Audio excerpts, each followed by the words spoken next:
Defending champions Jamaica College along with former champions Camperdown and Tivoli High are through to the quarter-final round of the Issa Manning Cup, while another former winner, Calabar, will have to play the wait and see game. More in this report. Jamaica College, after starting slowly in the competition, have now kick-started their campaign with a fourth consecutive victory, this time a 5-0 margin over Bridgeport at Stadium East.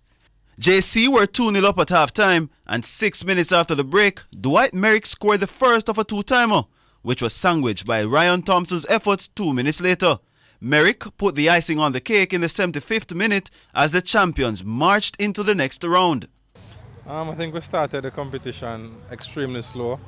The objective at the start of the competition was to win the group. I think we did that after a very slow start. So kudos to the boys in terms of how they reacted after the first two games.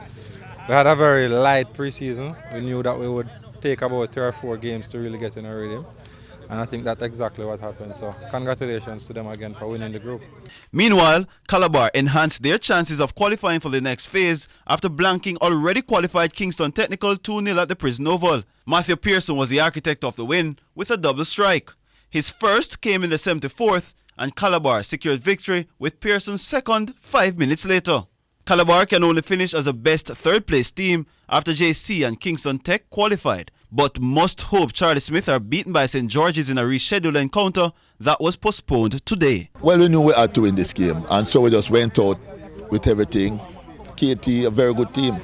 Surprisingly, a very strong team. There are some quality players. But of course, Calabar, when we are back against the wall, we just had to fight. Camperdown made their passage safely with an exciting come-from-behind 3-all draw with Excelsior High. Excelsior were first out of the blocks in the 6th minute, but were pegged back by Omario Dennis's 13th minute strike. Rojon Johnson then had a 2-goal blitz in 2 minutes to put Excelsior 3-1 up at half-time. But whatever Johnson did, Devontae McCrea did better to earn the East Kingston-based team a point. And Tivoli Gardens made progress by tagging St. Jago High 3-1.